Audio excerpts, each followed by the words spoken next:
आज के सेशन में फ्रांसीसी क्रांति पढ़ने वाले हैं, जो कि अपने आप में बहुत ही इम्पोर्टेंट चैप्टर है आप लोग के एग्जाम के दृष्टिकोण से। तो सबसे पहले हम इससे समय जितना भी क्वेश्चन होगा हम क्वेश्चन बनाने वाले हैं, प्रैक्टिस सेट करने वाले चैप्टर वाइज। जैसा कि आप लोग देख रहे होंगे कई सारे क्वेश्चन आपको पीछे दिख रहा होगा, ये सभी क्वेश्चन इसी के सेशन में देखने वाले हैं। तो आप लोग इस सेशन को लास्ट तक जरूर देखिएगा। आधा घंटा का ये सेशन होने वाला, आधे घंटे में एक चैप्टर कंप्लीट हम लोग क्वेश्चन करने वाले हैं, ठीक है। लेकिन क्वेश्चन करने से पहले जो है थोड़ा सा पहले हम इसके बारे में जान लेते हैं, फ्रांसीसी क्रांति है क्या, थोड़ा सा समझ लेते हैं, ओवरव्यू थोड़ा समझ लेते हैं, थ्योरी जान लेते हैं। उसके बाद हम क्वेश्चन करेंगे। जिसको ओनली क्वेश्चन करना है आप थोड़ा सा वीडियो को आगे बढ़ा करके टोटली क्वेश्चन कर लीजिए, प्रैक्टिस सेट लगा लीजिए, आपका रिवीजन हो जाएगा, आप याद कर लीजिएगा, यानी कि आप बढ़िया तरीके से पढ़ लीजिएगा। मैं अभी मोड़िया सर आप सभी का स्वागत करता हूँ इस सेशन में, और इसी के साथ इस सेशन की शुरुआत करता हूँ। जैसा कि आप लोग देख रहे हैं फ्रांसीसी क्रांति ये है क्या, देखिए हुआ क्या कि पहले क्या था, राजतंत्रात्मक शासन था, मतलब राजाओं का शासन हुआ करता था देश में। उसी तरीके से फ्रांस में भी कई सारे राजा आते गए, मतलब राजा बनते गए। लेकिन उसमें से एक राजा थे लुईस 16वां। लुईस 16वां जो है ना, ये काफ़ी निरंकुश राजा थे, यानी काफ़ी जो है ना कहिए तो निरंकुश कहिए, मतलब नालायक शासक थे, अच्छा शासक नहीं था। ऐसा इसलिए बोल रहे हैं क्योंकि इनकी पत्नी थे, यानी कि लुईस 16वां के एक पत्नी थी जिनका नाम था मेरी अंतोनेत। ये अपने पत्नी की बातों पे चला करते थे। मेरी अंतोनेत में एक खराबी क्या थी, वो सोचते थे कि मेरे दरबार में जो है ना मेरे ही सगे संबंधी मेरे दरबार में रहे, और ज़्यादा से ज़्यादा रुपया जो है पेमेंट जो है ना राजा एकदम से हमारे संबंधी को ज़्यादा से ज़्यादा पेमेंट करे। अब यानी काफ़ी खर्चीला थी, ऐसे समझिए कि बीवी खर्चीला थे। ऐसे भी बीवी खर्चीला होती है नहीं, उनको सोपे उपेंगे एकदम से होना चाहिए, कहे जी सर जी। तो उसी टाइप की मेरी अंतुनेत थी। देखिए बीवी का बात मानना चाहिए, ये अच्छी वाली बात है, बट अब इतना नहीं मानना चाहिए ताकि जनता बाहर में जाए, नहीं वही वाला बात हो जाता है, अपना काम बनता बाहर में जाए जनता, ऐसी बात नहीं होना चाहिए। तो लुईस 16वां क्या करते थे, मेरी अंतोनेत की सारी बात मानते जा रहे थे, और मेरी अंतोनेत इस पावर का गलत इस्तेमाल करते जा रहे थे, यानी कि ज़्यादा से ज़्यादा रुपया खर्च करते थे, फिजूल खर्चा काफ़ी ज़्यादा करते थे। इतना कि सोचे कि जितना इनकम था ना, इनकम का टोटल 9% खर्चा यही एकदम से अपने खर्चा में निकाल देते थे, ठीक है काजी सर जी। इसके कारण क्या हुआ, यानी कि फ्रांस में जो है ना रुपया पैसा की कमी हो गया। जब रुपया पैसा कमी होगा तो आप ही बताइए राजा क्या करेगा। तो राजा ने क्या किया, जबरदस्ती टैक्स जो है ना किसके ऊपर लाद दिया, जनता के ऊपर जबरदस्ती टैक्स ले दिया, मतलब लुईस 16वां। अब जनता यहाँ पे भड़क उठी, जनता बोली कि सब काम बीबी के चक्कर में हम लोग क्यों ऐसा करेंगे, हम लोग टैक्स नहीं देंगे। और भी कई सारे कारण आते गए, ठीक है। और ये लुईस 16वां ऐसा शासक थे कि संसद में बैठक होता है, प्रत्येक साल होना चाहिए, लेकिन इसके समय में 175 वर्ष तक संसद में बैठक हुआ ही नहीं था। सोचिए, मतलब जनता की बात सुना ही नहीं गया था। ऐसे और भी कई सारे एकदम से गलत चीज़ किया गया, जिसके बाद जो है ना जनता यहाँ की भड़क उठी। और जनता जो है ना, अच्छा आपको इससे पहले वाला सेशन में एक चीज़ पढ़ाए होंगे, अमेरिकी स्वतंत्रता संग्राम। अमेरिकी स्वतंत्रता संग्राम में क्या हुआ था कि फ्रांस के जो लफायते थे सेनापति, इन्होंने अमेरिका का साथ दिया था और अमेरिका को आज़ाद करा दिया। ये चीज़ फ्रांस की जनता देखा, और फ्रांस की जनता जब देखा ना, तो उसके बाद फ्रांस की जनता के दिमाग में ये बात बैठ गया एकदम से कि अगर हम लोग भी लड़ाई करेंगे तो ये राजा को भगा देंगे, और हम लोग भी अपना देश को आज़ाद करके लोकतंत्र स्थापित कर लेंगे। ये भी कारण था। और भी कई सारे कारण क्या था कि फ्रांस में जो है ना 3 वर्गों में व्यक्तियों को बांटा गया था, जनता को 3 वर्गों में बांटा गया था। एक प्रथम वर्ग, द्वितीय यानी कि पहला स्टेट, दूसरा स्टेट, तृतीय स्टेट। प्रथम स्टेट में जो है ना पादरी वर्ग आते थे, मतलब पंडित जी जो पढ़े लिखे लोग थे, जो धनिक वनिक लोग थे वो। दूसरे स्टेट में कुलीन वर्ग के लोग आते थे, और तीसरे स्टेट में जो है ना इसमें आम जनता आता था, न्यायाधीश, किसान से जो सेवा सत्कार व्यापार वगैरह सब कर रहा है ये सब, लेकिन आम जनता ये सब आते थे तीसरे स्टेट में। और जो टैक्स लिया जाता था ना वो तीसरे स्टेट वाले यानी किसान वगैरह सबसे टैक्स लिया जाता था, यानी कि धनिक लोग से नहीं लिया जाता। इस कारण से जो मध्यम वर्ग के लोग थे जो तीसरे स्टेट में आते थे वो भड़क उठे, उसके पास गुस्सा आ गया और बोले कि अब जो है ना कुछ करना पड़ेगा, यानी कि क्रांति करना पड़ेगा और जबरदस्त बदलाव करना पड़ेगा। क्रांति का मतलब होता है बदलाव, जबरदस्त बदलाव करना पड़ेगा। और इसी को लेकर जो है ना फिर फ्रांस में क्रांति हुई और ऐसा क्रांति हुआ कि फ्रांस में जहाँ पे राजतंत्रात्मक शासन था वहाँ लोकतंत्रात्मक शासन स्थापित हो गया। ठीक है क्या जी सर जी, ये था इसका बेसिक जानकारी। चलिए अब हम क्वेश्चन को एकदम से सॉल्व करते हैं। कहता है फ्रांस की राजक्रांति किस वर्ष हुआ था। देखिए फ्रांस की जो राजक्रांति हुआ था वो 1789 में हुआ था। और इस क्रांति के दौरान जो है ना 3 नारे दिए गए थे, स्वतंत्रता, समानता और बंधुत्व। 3 नारा दिया गया था। लेकिन स्वतंत्रता, समानता, बंधुत्व 3 नारों में यहाँ पे हम लिख देते हैं कौन सा नारा दिया गया था आपका सर जी। एक था स्वतंत्रता यानी कि हमें स्वतंत्र कर दो। एक था समानता यानी कि आप जो 3 वर्गों में बांटे हैं ये काम नहीं चलेगा, हम सभी को समान रूप से देखिए। स्वतंत्रता, समानता और बंधुत्व। और कौन सा आपका सर जी, और बंधुत्व का नारा दिया गया था। ठीक है जी सर, ये क्रांति कब हुआ था 1789 में हुआ था। ऑप्शन बी इसका राइट आंसर हो जाएगा।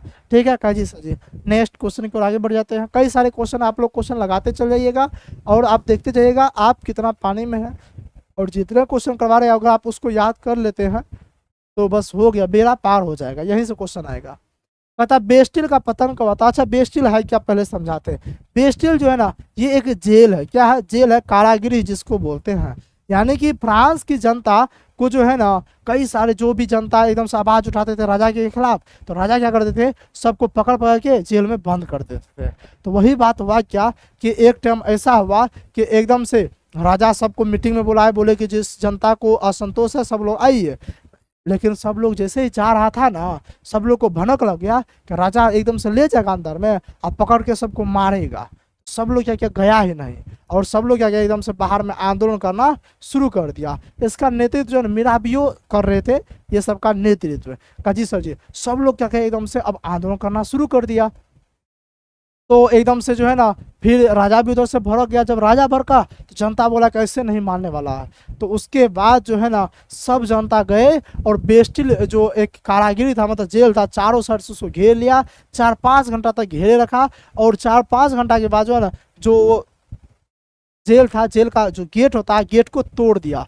गेट को तोड़ने के बाद उस जेल में जितने भी व्यक्ति एकदम से बंद पड़े थे, जितने व्यक्ति को जेल में बंद कर दिया था, सबको बाहर निकाल दिया और इस तरीके से जो है ना फ्रांस को आज़ाद करा दिया। यानी कि फ्रांस में जो है गणतंत्र की स्थापना कर डाला। तो वही पूछता है कि बेस्टिल का पतन कब हुआ था। तो बेस्टिल का पतन करने का मतलब क्या है, यानी कि जेल को कब तोड़ दिया था। तो 14 जुलाई 1789 ईस्वी को। और 14 जुलाई 1789 ईस्वी को जेल को तोड़ दिया और बोला कि अब फ्रांस क्या हो गया, स्वतंत्र हो गया। क्या हो गया, स्वतंत्र हो गया। और उसी दिन से 14 जुलाई को, उसी दिन से क्या किया, यानी कि 14 जुलाई को स्वतंत्रता दिवस मनाना शुरू कर दिया। तो पूछेगा फ्रांस में स्वतंत्रता दिवस कब मनाया जाता है, तो आपका सही 14 जुलाई को मनाया जाता है। और कब, तो 14 जुलाई को। ठीक है, पूछे कब आज़ाद हुआ, 14 जुलाई 1789 ईस्वी को फ्रांस क्या हो गया, स्वतंत्र हो गया। ठीक है कह जी सर जी।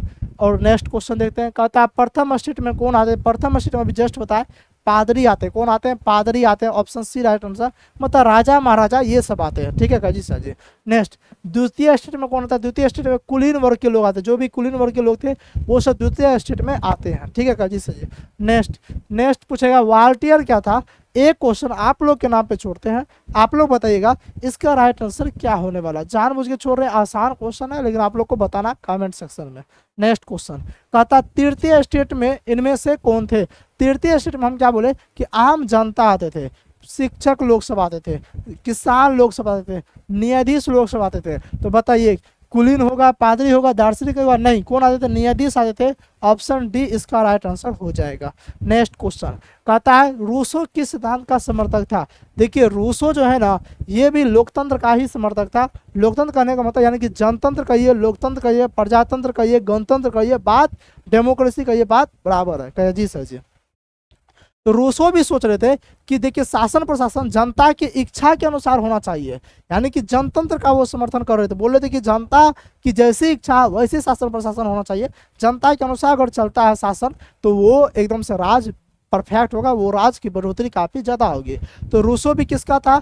जनता की इच्छा का यानी कि जनतंत्र का समर्थक था, यानी कि लोकतंत्र का समर्थक था। ऑप्शन बी राइट आंसर हो जाएगा। पूछे शक्ति पृथक्करण का सिद्धांत किसने दिया था? मोंटेस्क्यू ने दिया था। ठीक है काजी सर जी। नेक्स्ट क्वेश्चन कहता है मोंटेस्क्यू ने कौन सी पुस्तक लिखा?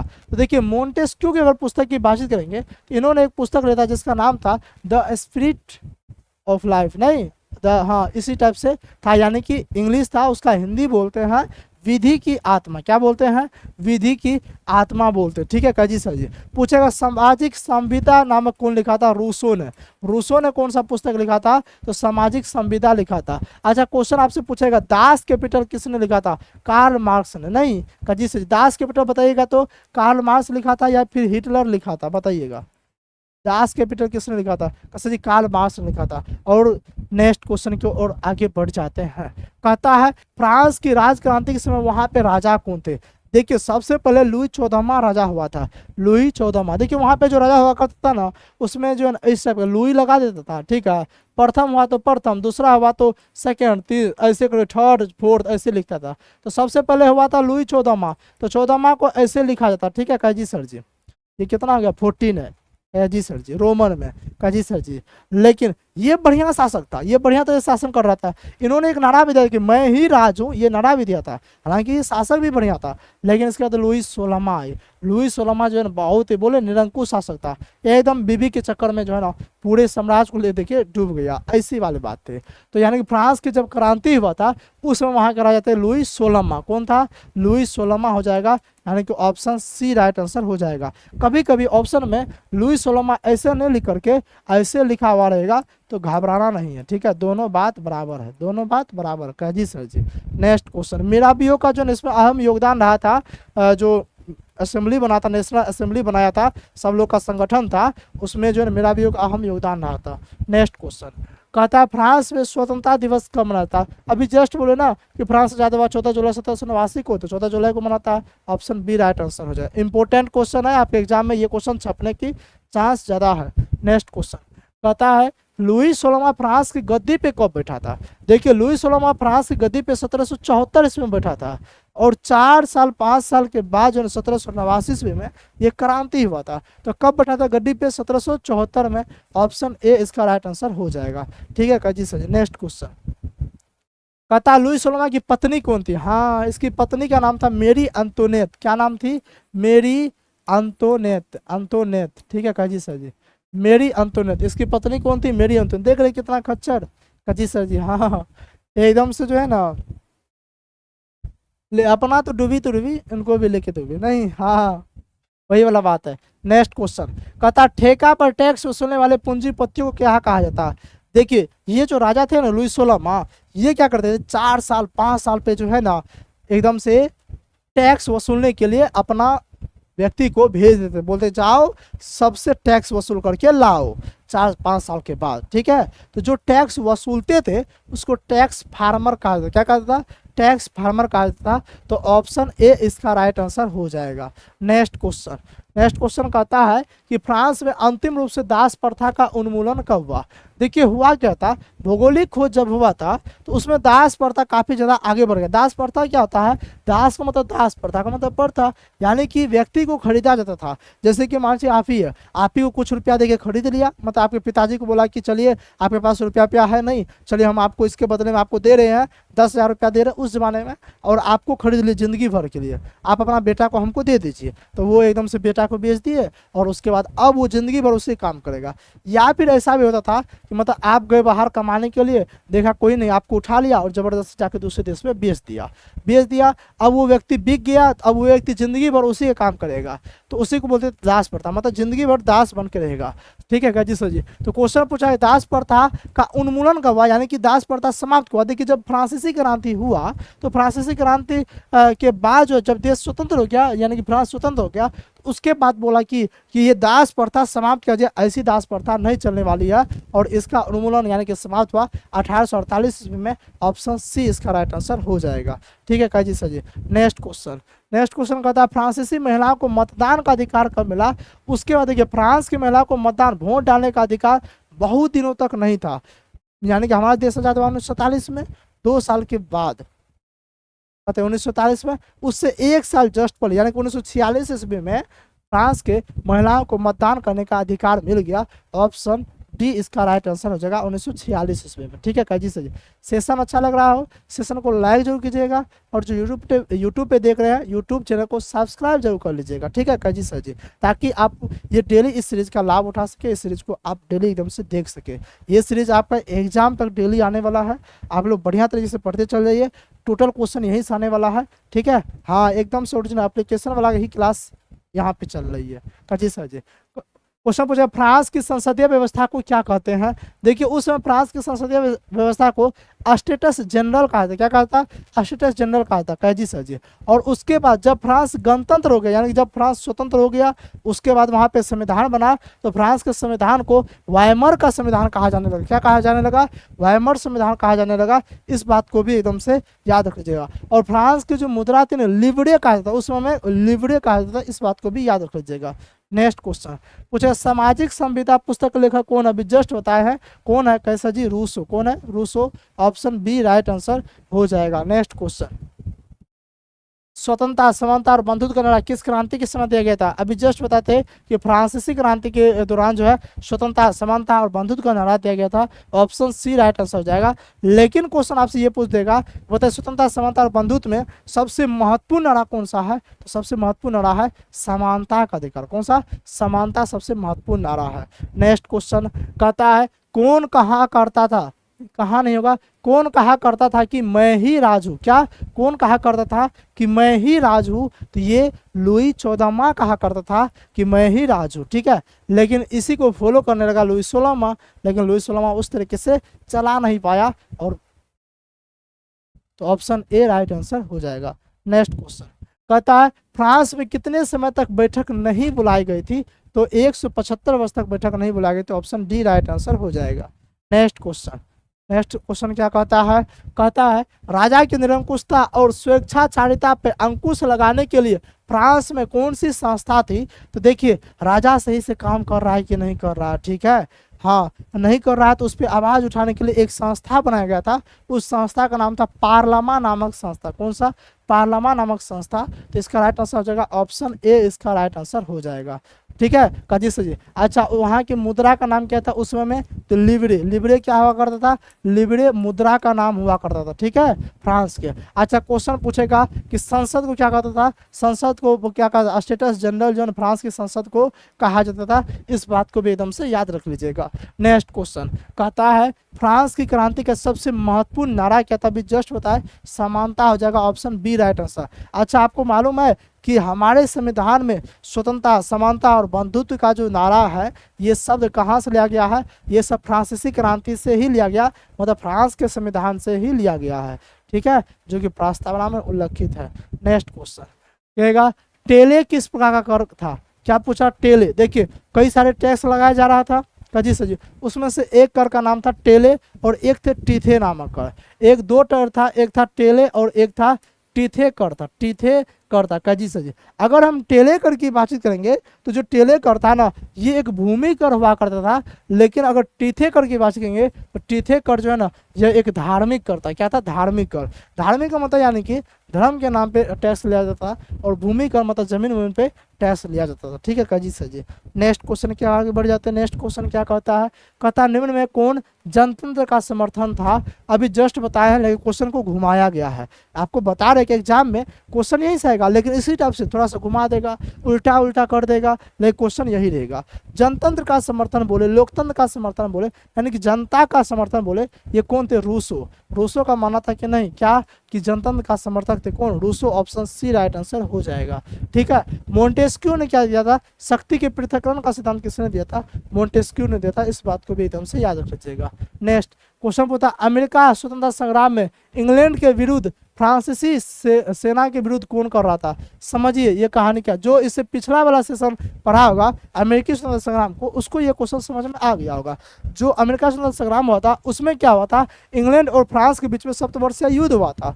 उस युद्ध में जो है ना फ्रांस का साथ, यानी उस युद्ध में उस युद्ध में तो फ्रांस हार गया था काजी सर जी, लेकिन अमेरिकी स्वतंत्रता संग्राम के दौरान फ्रांस ने अमेरिका का साथ दिया था, फ्रांस ने अमेरिका का साथ दिया था। और फ्रांस के सेनापति थे लाफायते। कौन थे? लाफायते थे। तो लाफायते ने साथ दिया था। ऑप्शन ए राइट आंसर हो जाएगा। नेक्स्ट क्वेश्चन कहता जैकोबिन क्लब का सदस्य कौन था? जैकोबिन क्लब का सदस्य था मैक्सिमिलियन रॉब्सपियर था। ऑप्शन ए राइट आंसर हो जाएगा। नेक्स्ट क्वेश्चन कहता लुई सोलमा को फांसी कब दिया गया था? तो देखिए लुई सोलमा जो है ना, यही क्वेश्चन जो है ना हाल फिलहाल एग्जाम में पूछा गया है आप लोग के एग्जाम में, यानी कि मोस्ट इंपोर्टेंट क्वेश्चन है ये क्वेश्चन। आपके एग्जाम में छपेगा तो छपेगा, 100% लिख के दे रहे हैं।